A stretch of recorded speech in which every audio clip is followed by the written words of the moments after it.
Today's video is very interesting. আজকে আমরা কথা বলবো মানুষের জীবন নিয়ে। আমাদের হাতে আজকে দুটি লাইটার আছে। দুইটি আসলে বিউটেন লাইটার। একটা হিটার এবং একটা রেগুলার লাইটার। আমি এই দুইটা লাইটারকে তুলনা করব একজন সাধারণ মানুষ এবং একজন দক্ষতা সম্পন্ন মানুষের সাথে। সাধারণ মানুষের জীবনটা কিরকম? সাধারণ মানুষের জীবনটা হচ্ছে সে মনে করে সবাই সাধারণ। কিন্তু যে দক্ষতা সম্পন্ন মানুষ তার জীবনটা, তার সিদ্ধান্তগুলি অনেক অন্যরকম। সাধারণ মানুষ যে আছে সে মনে করে সে সবার উপকার করবে, যার জন্য সকল মানুষ তার থেকে সুবিধা নিতে থাকে। সে হয়ে যায় দুগ্ধবতী গাভীর মতো।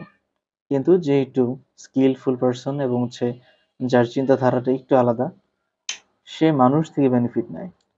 সে সবসময় ঝাঁপিয়ে পড়ে না মানুষকে সাহায্য করার জন্য, কিন্তু সে জানে যে কিভাবে মানুষকে ব্যবহার করতে হবে।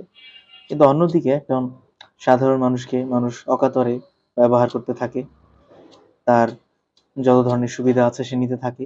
কিন্তু যখন এই সাধারণ মানুষ অসুবিধায় পড়ে, তখন তাকে সাহায্যের জন্য কেউ হাত বাড়ায় না।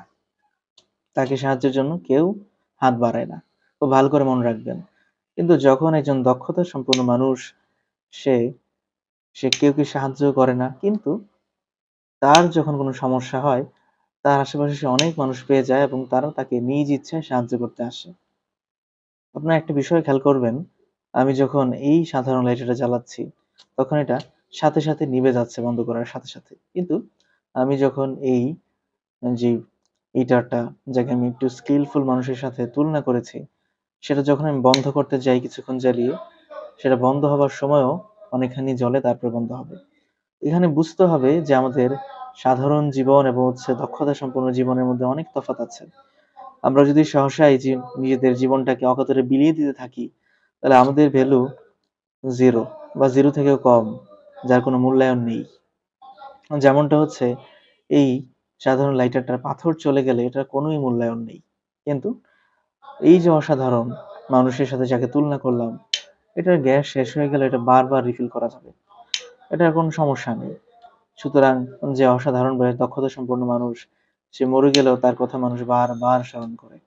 আর যে মানুষটা মানুষকে শুধু সাহায্যই করে গেল, শুধু ব্যবহৃতই হয়ে গেল, তার মৃত্যু যেন তার জন্য অমঙ্গল এবং তার থেকে মানুষ কোনো বেনিফিট পাচ্ছে না, এই বিষয়ে তার জন্য আফসোস হয়। তার বেনিফিট পেয়ে সে উপকৃত হচ্ছে, এটা নিয়ে মানুষের কথা বা দক্ষতার আফসোস থাকে না।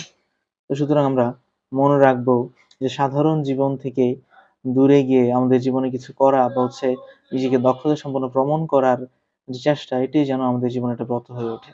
আশা করি সবাই ভালো থাকবেন, সবাই সুস্থ থাকবেন। Thanks for your kind watching and kind patience.